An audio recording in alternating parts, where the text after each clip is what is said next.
I'm sorry if And I threw you off. uh, um, but do you think we are facing more workplace challenges, simply by the fact that we are women? Um, in general or within the OSH profession? Because I want to be able to know. Within the OSH profession? Yeah. There is, if I look at it even in general, there was a statistics that I stumbled on, and I think it was, let me see if I can recall. So it's from the women in, they're called women in science and engineering, WISE, right? And they had an statistic that was published on their site looking at the workforce statistics in December 2022. And it was quite shocking to say that even in 2024, I don't think there's much of a difference to what the data shows for 2022. And so it shows that female science professionals as of December 2022 was 48.9% of the workforce, meaning that there are about 91,600 female science professionals in the workforce. And then, of course, when you then come to female and engineering professionals, it was, what, 12.4%? So that accounts for 67,300 female engineering professionals. And then if you look at IT professionals, so that's why I said it's not peculiar to just safety as well. But if you look at the IT profession, for example, we see an 18.8%. That's 299,100 female in IT professionals. So that's another industry that's actually evolving, and we're beginning to see some sort of movement on upwards movement in that industry as well. And then you've got, science and engineering technicians, you've got 29.5%, female science, engineering, and technology managers. The report or data showed 18.1% in that report. Unlike when you look at, the Royal College, I think it's the Royal College of Nursing publication that was speaking to the UK Nursing Labour Market Review of 2018, there was 89.3% of registrants who were female instead of against 10.7% of males. So, I would still say, to answer your question, we still have a long way to go, is what is definitely what I would say. Women, we still have a lot of underrepresented groups, such as women, in the workforce. You do have one or two, maybe, professions that are more favorable, quote unquote, to women, such as nursing, which is probably traditionally known to be a woman's job. But in the STEM space, in the space of STEM, of like science, technology, engineering, and things like that, we still have a long way to go, and women are still very much underrepresented in those space. Thank you for that. I think that brings me to my next question, which is on discrimination still in the workplace. And normally we've had cases in Kenya where women are discriminated upon in the workplace, and then when they take such issues to court and they actually win, there are always payouts. And people tend to think that if there's a payout, then it erases, the pain that, comes with all that. But it doesn't. I know you know this, it does not. So maybe tell us about, the psychological, the emotional effects on yourself, on your family, and people who are around you, because I know it does have an effect, and it's usually a negative effect. Absolutely, you're right.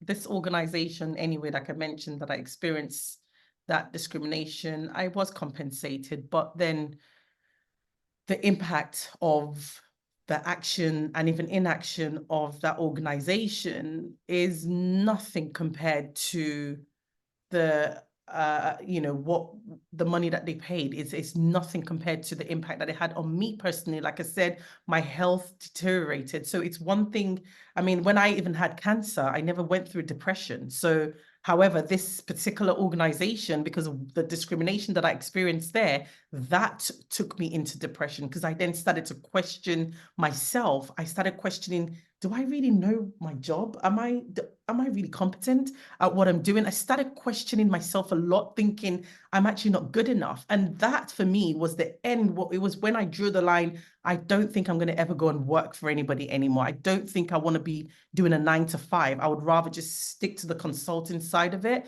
where you pay me for my expertise, I deliver to you, but to give you my life, to give you my time in return for such an experience, it's definitely not something I would ever do again. And so to go back to the question, the psychological impact it has, I mean, like I said, I had to go on antidepressants. I couldn't be a good mother to my children anymore. I wasn't able to be supportive. I became a shadow of myself. And the last thing as well that somebody who's had cancer before needs is depression or anything that can trigger them to go back into, that can trigger certain hormones in them that can then make that person become ill again, stress in the workplace. Because whilst all of that was going on, the entire exchange, the grievances and the application and all of these stuff was going on, it was having a toll on me. It was stress on me. And I then realized that I started building up, when I would go and see like the my oncologist or the consultants, my nurses, then I would tell them I had a pain that would always sit around here. And, they were like, well, it's not your surgery, because your surgery should not link, it has no link to it. And then I realized that each time I probably do a massage, it goes. So there's my tension, my tension point started building up here as a result of the stress that I was going through. And then again, so it moved from being psychological to, into appearing and presenting itself in a physical form as well, and I wasn't able to do as much things in the house. I wasn't able to lift things. And so this impacted again my husband, because he had to do more of the stuff. So it's a knock on, it's a domino effect when we're talking about this discrimination. It's beyond just the individual itself that's going through it. Every other person, maybe their loved ones as well, unfortunately, they have to enjoy out of this unfortunate experience that the person is going through. So to answer your question, the psychological, it's beyond psychological. It also presents itself physically as well, and I can't believe today that I could be sitting down here with what I went through in the past 24 months to be able to, I just can't. As I speak to you right now, I still have to get antidepressants. I don't use it regularly, but it's a medication that unfortunately I do have to take. And this is what one single organization triggered. It's sad. Mm. And I'm so sorry. I think something that women should also know is that it's actually possible to get compensated, in as much as it does not erase the pain or the suffering that comes with it. It's possible to get compensated, and such companies should actually be spotlighted. I think they should. Yes, Absolutely. yes. Absolutely. Mm. But it doesn't matter how much they pay you, because after a while, Mm. what all that money, you use it on what? Therapy, you use it on healthcare, and then it will finish. That money will finish, but then your life doesn't finish, does it? So as much as, and this is why women need to speak up. You need to speak up, and you cannot be silenced. You need to know your rights. And unfortunately, in Africa as well, I'm not sure if we have, solid legislation to support,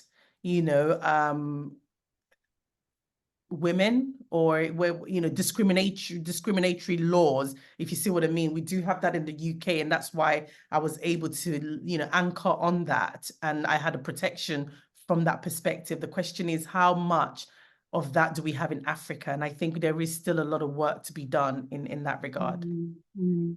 Mm. I think we have one in Kenya right now, but the issues you mentioned is, are women going to speak up? Because if they don't, even if you have laws in place, then there's nothing much we can do. Yeah. It's whether, Yeah. because maybe sometimes do they believe in the system? Because I think that's another thing. It could be a function of not believing in the system, whether the system will work for them. And the notion of I need my livelihood, right? I don't want to start something that perhaps the system may fail me. And so what happens to me off the back of that? I don't even want it on my record. When I go look for references, what are the things that, would this ever come up in references as well? I know over here in the UK, you're not necessarily allowed to be quite explicit. I don't know what it is like anyway in Africa or in developing countries. So a lot of factors, I guess, can influence why women may not want to speak up around this. But I think forming a community, joining a community, reading up and understanding the law yourself is definitely something women need to empower themselves with. Mm. Thank you for that. Now let's talk about one of your very many babies, Soshi. I know, Yeah. I know. So with Soshi, Think me you've been blushing. I Sorry. think through Soshi, you've been able to support so many professionals, female professionals here in Africa. And maybe just tell us about that. What triggered this journey? Oh, yes. SOCI is an abbreviation for the Society of Women in Safety, Health and Environment Africa. It's the one collision body that actually gathers all female aspiring and existing professionals in the entire continent of Africa. So it's one of a kind. There isn't any body of such, so we could have Kenyan Women Association in Safety, we could have Nigerian Women in Safety, but so she brings every one of us together under the same umbrella for the same cause, but more importantly, to support one another. So again, the driver behind setting that up was, like I said, I don't want other women to go through what I've had to go through. And so what better way? They say experience is the best teacher. And I don't think you necessarily have to go through the experience. You can learn from somebody else's experiences. So that's, for me, was the driver to say, first of all, when I started safety in, many years ago, there weren't many women there.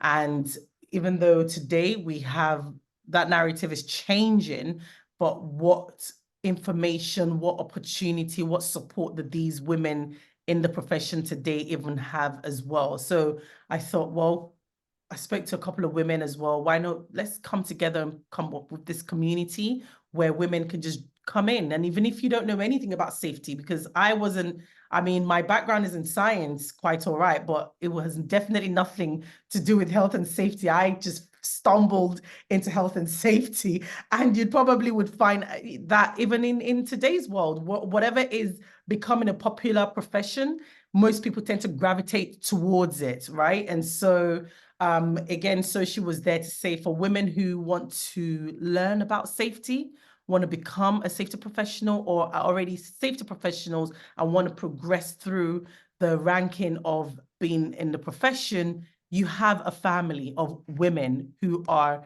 either same as you, who is interested or who are practicing, and you can join them. So we do a lot of that through network meetings. So we have representation of SOCI in different jurisdictions.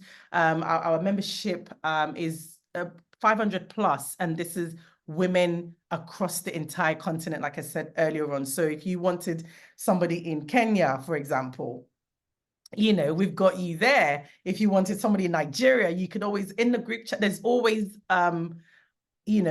somebody you can identify with, and you on the group chat yesterday, some lady posted on our community, she said, oh, how do I she was asking about risk assessment, and she was asking about safety plan. What's the distinction between this and that? And you'd be surprised the amount of women who tripped in to educate that lady. And she left there feeling like, thank you so much, sisters. So it's a sisterhood of like-minded professionals. Mm-hmm. And you are some years old now. Do you think you've been successful? Success is relative, actually, but in terms of we can only measure based on whatever we've set for ourselves, I suppose, right? In order for us to be able to ascertain whether or not we've been successful. We started off just around COVID period, actually. So like I said, this is 4 years into SOCI, and all we've ever done from then till date has been free. membership has been free. We're hoping to change that because the society needs to run itself somehow. It's been self-funded, self-funded by myself so far. And of course, with the support of some of our partners like the British Safety Council, they've been a tremendous support and a backbone to Sochi. They've been really, really supportive, you know, in terms of like giving us free qualifications to empower our women with NEBOSH qualification. Some of our women were sponsored by British Safety Council, including the leadership, British Safety Council leadership qualification. They gave us that, and they're still doing more and more and more and more stuff. So shout out to British Safety Council. I have to use this opportunity to say thank you to British Safety Council. So yeah, we are really passionate about, you know, giving women independence, you know, and through education, coaching and mentoring, that's the medium that we're using. Yeah. Thank you. I just wanted to say that I'm a beneficiary. I'm a member, and I actually benefited from last year. We had a mentorship program, and that was amazing. I learned a lot, and some of the skills that were shared during that program, I'm applying them today in my workplace. So you guys are doing an amazing job. Fantastic. That's a really positive feedback. And I would definitely, you know, share that with the mentorship team because we also have started cohort 2. Cohort 2 kicked off this week. Again, I must say, so if we're going back to your question about success, right? One of our indicators that we are doing well and we're going on the path to green of success is, you know, through this initiative of mentorship. You know, we set out to say we wanted to empower women, and last year we had a tremendous registration of over 100 women who registered for the mentorship program. And obviously after shortlisting and making sure that they were the right fit, I believe about almost 50 or 60 women completed that program. And we had mentors who did this as well. So shout out to all our mentors who volunteered their time for that 6 weeks program to empower, you know, our mentees. And of course, you know, we're really grateful for that. So we've had the same thing again this year. We had to actually, you know, shut off the registration link when in 48 hours, we had over 100 registration in 48 hours. So when we're talking about success, I just wanted to link it back to the question you asked, that we are, I would believe to say we are definitely on the path to success. And these are some of the fruits of our successes or success story. Yeah, we needed to mention that because also I think you need to track because there's so many Kenyan women who've actually gotten jobs from some of the educational programs that you have. So Wow. maybe that could be an area that you can track. There's a lot of a number of women who've gotten jobs through your programs. Wow, that is so impressive to hear. Yeah, I'm so yeah. humbled, actually. Mhm. And I'm sure the leadership team will be pleased to hear this as well, to know that at least all the labor of hard work that goes into putting this whole thing to work actually is yielding some, you know, great fruits that women can actually get jobs. Like I said, we want women to be independent. You know, historically, women have relied on, we've been seen to be home keepers, meaning that we also have to rely on the men, you know, to be able to have some sort of financial expression. And now, as the world is changing, that's one of our objectives, is to make sure that women are financially independent when they have the right education, they have the right opportunities, such as coaching, training, and mentorship. And so to hear this, it's really great stuff to know that we are definitely, you know, on the path to success with our Yeah, objectives. Thank you yeah. for that. Welcome. So I just want us to compare notes because you work closely with the Nigerian government and you've done a lot in that area in terms of legislation and also implementing OSH systems. My question would be, how can the other African countries do this faster? Because you already have experience.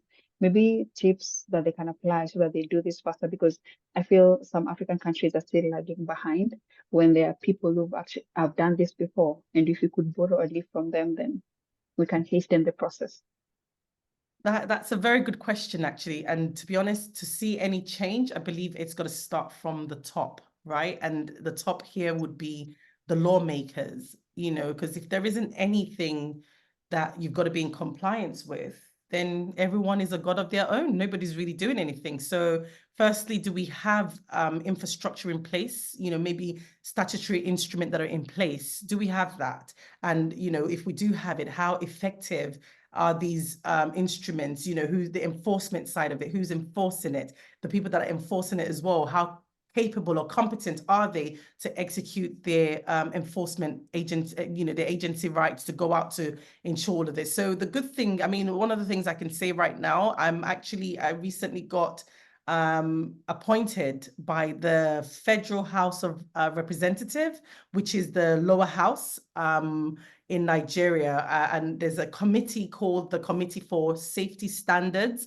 and Regulations. So safety is now becoming, it's definitely on the front burner for Nigeria and for our, government and governance as well. So there's now been a set committee, a standing committee that has been put in place now to address issues around safety standards and regulations. So there is no better way to start addressing and pushing and gaining mileage when it comes to safety compliance or safety culture in a nation. So I would recommend for any other and every other, African countries, if they don't have a standing committee, whether in their upper house or the lower house, whichever one it is, it's a good starting point, because when we start to talk about safety from leadership perspective, it then trickles down. Eventually, the citizen sees that, oh, right, the government cares about us, and for the government to do this, I think there's no other way to come out and say we care about you when you can show it. So this is actually a demonstration of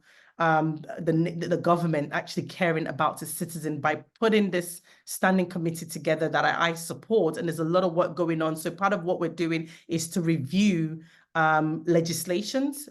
I mean, we have Factories Act. We don't even have an occupational health and safety legislation in Nigeria. Absolutely, we don't. We've had a bill that has been put forward so many times. We're talking, this is probably like the 12th year that this bill has been pushed, but there's not been any political will in the past to get it passed through. But this is now something, this committee that I support is, it's on the front burner. So we're looking at reviewing legislations, where there are duplications or overlap as well. We're trying to sort of curb that. Similarly, for the Institute of Safety Professionals as well, we're looking at their effectiveness. The government, this committee is looking at their effectiveness, because if we have an Institute for Safety Professional, what are they doing? How effective are they? Do we have competent professionals? How do we establish competent professionals? What framework is in place, in terms of like the qualification framework? How robust is it in comparison even to our international counterparts as well? Because one of the things that we've seen is we value a lot of these international certifications, whether it be, I mean, I don't want to give them any promotion, but, there are some household international professional safety qualifications that is much more powerful, much more dominant than the local qualifications. And so that we are trying to review that process and that culture, and this committee is trying to change that narrative to say, no, we've got to value our local qualifications more before we prioritize it over any international qualification. So there's a lot of work that is happening at that level that will eventually trickle down. So there's a lot of stakeholders meetings going on at the moment, understanding the different agencies and their responsibilities, and to make sure that how can we cohesively work together to bring about safety standards and regulations to where it should be in the nation, and we begin to see an improvement in statistics as well in when it comes to occupational health and safety. So I urge, and I just want to implore, so one of the ways, like you rightly said, if I could recommend, is how can other countries, what can they learn from this? I think starting from that is definitely a good point, and then we can sort of work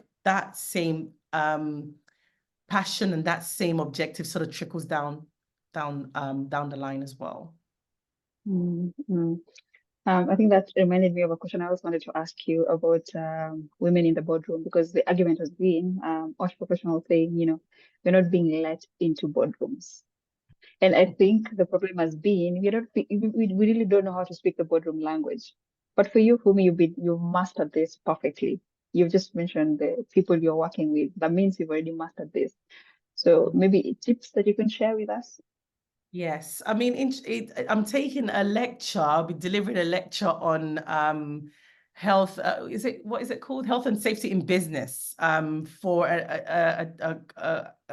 not company, but it's an NGO, so to say, called QHSC Academy, and that's the module that I take since I've been, part of that faculty for a couple of years now, and it focuses on OSH professionals beyond the technical, because oftentimes the reason why we don't get access or our voices aren't heard in this boardroom is because we're too technical. And you need to understand that there are other non-OSH professionals in the room who does not understand what you're talking about. So you've got to be able to speak in their language in order for you to get through to them. So for example, you have somebody who is a finance director. I'm not going to be talking too much. All I have to be doing is to be talking numbers. What I'm talking about, cost benefit analysis, something he could identify with. I'm talking about, the bottom line in terms of like, this is the impact it has on the numbers, whether it's from fines or compensation, the direct and indirect costs